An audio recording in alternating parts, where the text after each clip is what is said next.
जिसका प्रभु का पावन नाम,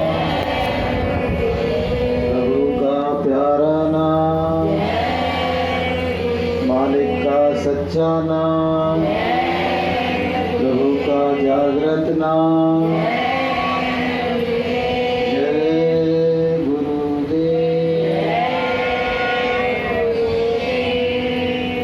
सर्वात्माओं के पिता, सब जीवों के हितकारी, सबको निज धाम ले जाने आए हुए दाता दयाल सतगुरु के चरणों में अनंत कोटि वंदन नमन।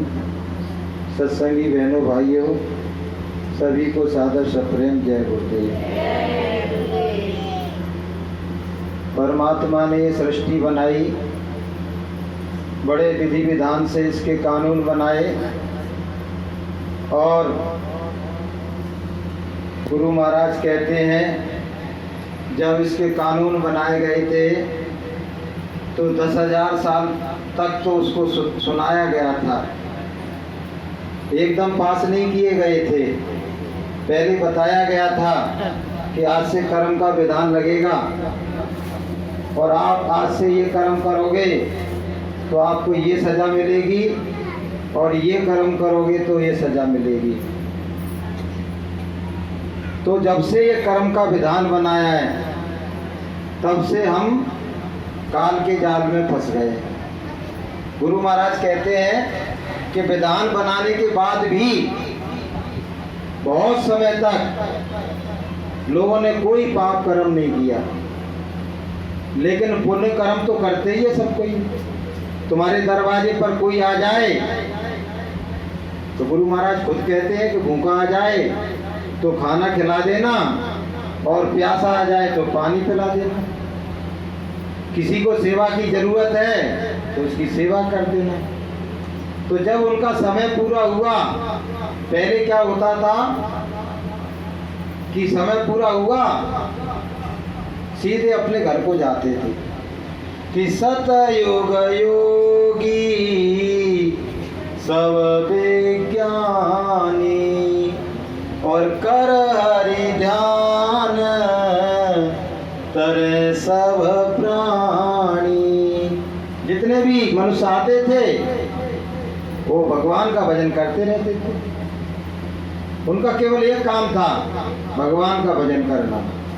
क्योंकि ये हकीकत में ये जो मानव तन है किसी दूसरे कार्य के लिए दिया ही नहीं गया है, परमात्मा का भजन करने के लिए दिया है।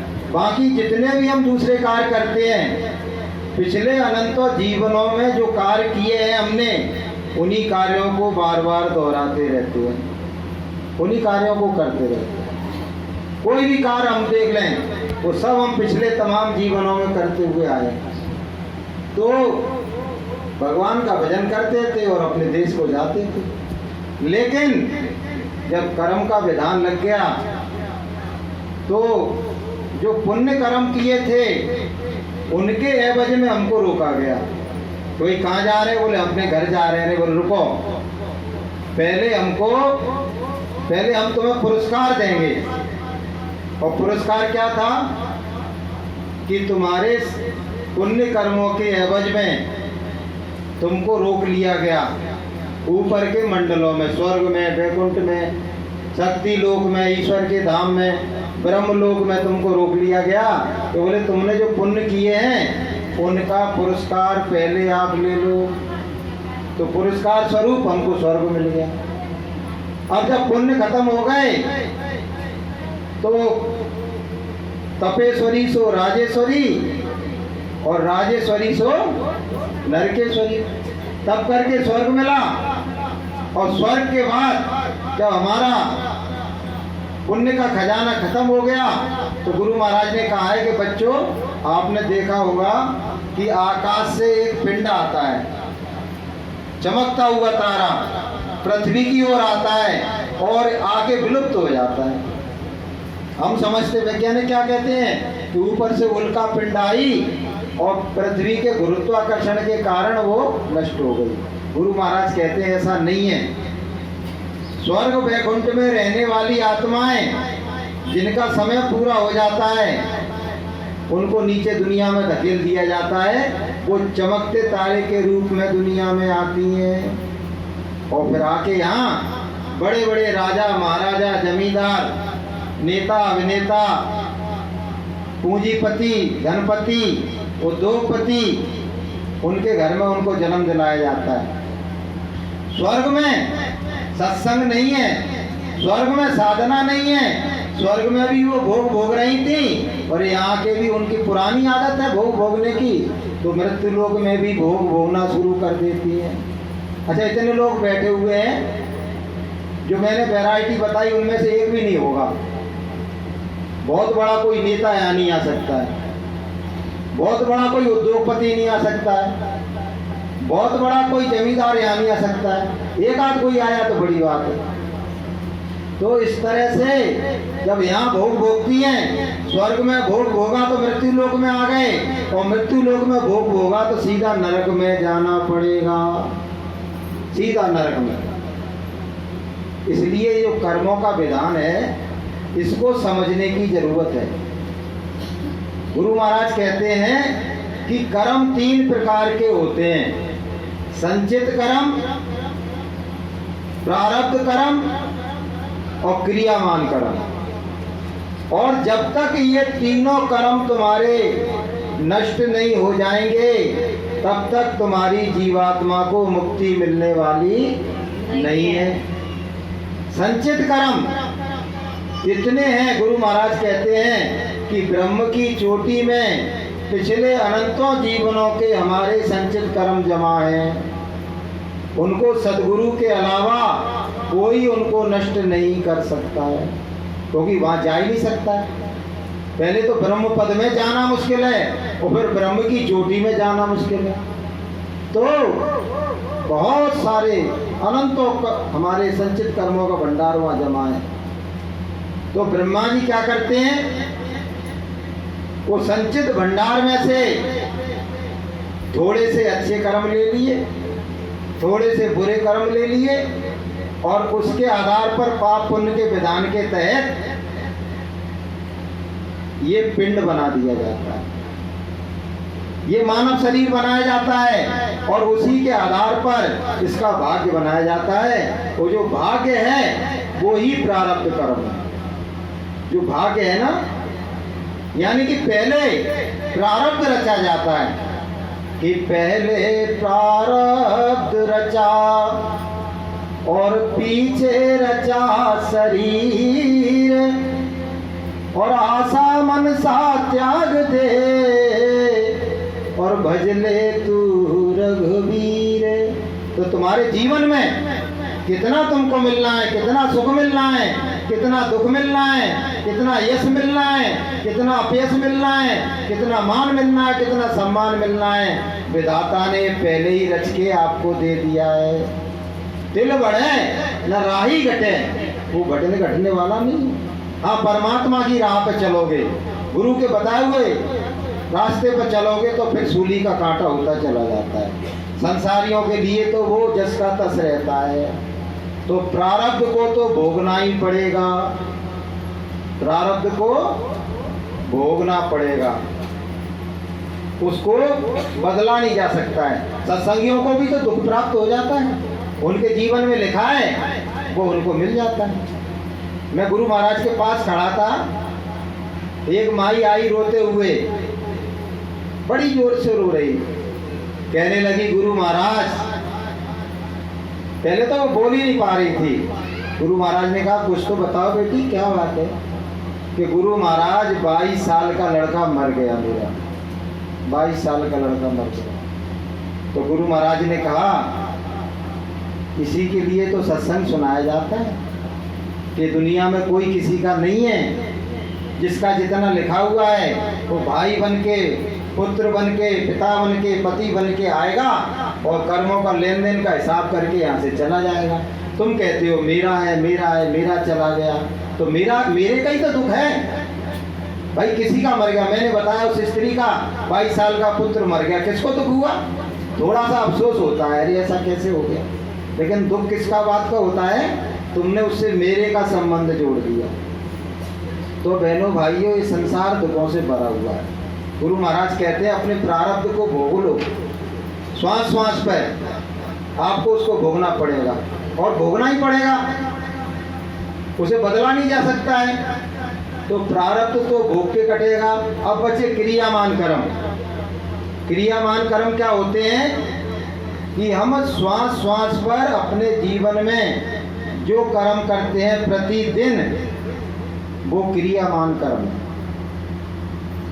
अब क्रियामान कर्म यदि खराब हुए, खोटे कर्म कर डाले तुमने, ईश्वर के विधान को तोड़ रहे हो, सत्संग में आके भी गुरु वाणी को नहीं मान रहे हो, अपने मन का कर रहे हो, जो अच्छा लग रहा है वो कर रहे हो, तो भैया आगे आपको फिर से दुनिया में आना पड़ेगा और अपने बुरे कर्मों को भोगना ही पड़ेगा। कि देह धरे के दंड है और सब काऊ को होए, और ज्ञानी भुगते ज्ञान से और मूर्ख भुगते रोए। तो रो रो के भुगतना पड़ेगा। ज्ञानी ज्ञान से भुगतेगा कि मैंने जो किया था वो मैं भुगत रहा हूँ। तो क्रियामान कर्म अच्छे होना चाहिए, शुद्ध पवित्र निर्मल, जिसमें किसी के प्रति बैर नहीं, विग्रह नहीं, किसी को धोखा नहीं, किसी के साथ किसी प्रकार का कोई हिंसक कार्यक्रम नहीं होना चाहिए, ना इंसान के प्रति ना प्राणी मात्र के प्रति। नहीं तो आपको वो बदला आपको चुकाना ही पड़ेगा। तो गुरु महाराज कहते हैं इससे बचने के लिए आपको क्या करना है, गुरु का आप बंदा बन जाओ, गुरु के सेवक बन जाओ, गुरु के दास बन जाओ और हर काम को निमित्त मात्र करो और गुरु के दास बन के करो। जैसे मैं आपको एक उदाहरण दे रहा हूँ, ये मकान है, इसकी सफाई भी जरूरी है। भाई सफाई करेंगे तो कीड़े मकोड़े भी मरेंगे, मरेंगे कि नहीं मरेंगे। अब दिवाली में अपन खुदाई शुरू कर देते हैं, तमाम मकड़ियाँ मर जाती हैं, तमाम वो मर जाते हैं, जीव जंतु मर जाते हैं। बचोगे कैसे उससे? बचना है तो कभी ये नहीं कहना कि ये मेरा मकान है, ये मेरी दुकान है। कि किसान लोग खेतों में अपनी फसल को बचाने के लिए जानबूझ के कीटनाशक छिड़कते हैं। छिड़कना भी जरूरी है, नहीं फसल बर्बाद हो रही है, कीड़े खाए जा रहे हैं। लेकिन अगर उनने ये कह दिया कि मेरा खेत है और मैं कीटनाशक छिड़क रहा हूँ, तो जितने जीव जंतुओं को मारा है सबका बदला देना पड़ेगा। क्या कहना चाहिए पता है? राम दी चिड़िया राम दा खेत और चुल्लो चिड़िया भर भर पेट। चुल्लो चिड़िया भर भर पेट। अपना मकान है तो ये तो क्या करती हैं, मास्टर जी के मकान में सत्संग है, भैया मेरा काय का है, मुझे क्या नरक में भेजना चाह रही है? तो खुद बच गई कि मास्टर जी के यहाँ सत्संग है, साहब मास्टर जी के मकान में। जब तुम्हारा नहीं हुआ तो मेरा कहाँ से हो जाएगा है? तो ये मकान को भी अपन को अपना नहीं मानना है। सब कुछ गुरु को भगवान को समर्पित करना है। हाँ। तो जब सब कुछ गुरु का हो गया, सब कुछ भगवान का हो गया, तो फिर दोष लगने वाला नहीं है। जैसे मैं एक उदाहरण दे रहा हूँ, एक आदमी डंडा लेके जा रहा है, उधर से कुत्ता आया, उस पर भौंकने लगा, उसने 2 डंडे उसमें जड़ दिए। तो बताओ डंडे पे दोष लगेगा या जड़ने वाले पर लगेगा? बोलो, जड़ने वाले पर लगेगा।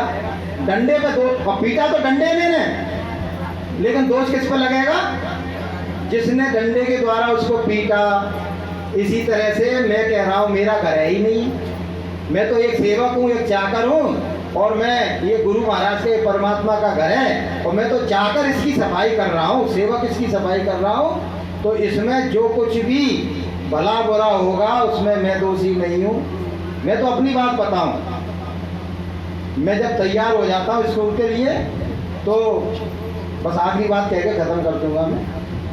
तो मैं प्रसाद लेता हूँ और मुंह में डालता हूँ और गुरु महाराज को प्रणाम करके कहता हूँ कि गुरु महाराज मैं आपकी चाकरी करने जा रहा हूँ। सीधे ही कह देता हूँ, आप जानना मेरी गाड़ी से कोई दब जाए, कुछ हो जाए, मैं दोषी नहीं हूँ, क्योंकि मैं तो आपकी चाकरी करने जा रहा हूँ, मैं आपका सेवक हूँ, आपकी चाकरी करने जा रहा हूँ। एक बार की मैं बात बता के अपनी बात खत्म कर रहा हूँ। तो मैं रोज का मेरा एक कार्यक्रम है, तो एक बार मैं चला जा रहा इन्हीं दिनों, तो वहाँ क्या है, बड़े बड़े सांप निकलते हैं, उसमें पानी भर जाता है उनके बिलों में। फिर वो क्या करते हैं, इधर से निकले और सड़क पार करते हो। एक इतना बड़ा सांप जा रहा कि पूरी सड़क पे समा रहा हो। और मैं क्या समझ रहा, दूर से मैंने क्या समझा कि वो करब होती है ना, मैंने कि वो डली हुई है, आगे उसका मुंह ऐसा लग रहा है भुट्टा जैसा, तो मैंने कि ये करब डली है, चलो कोई बात नहीं है। और मैंने गाड़ी तेज कर दी और जाके सीधा उसकी पूंछ पे चढ़ा दी, करब समझ के। अब जब पास में आ गया, इतने पास में आ गया, तब मेरी आंख, अरे ये तो सांप है।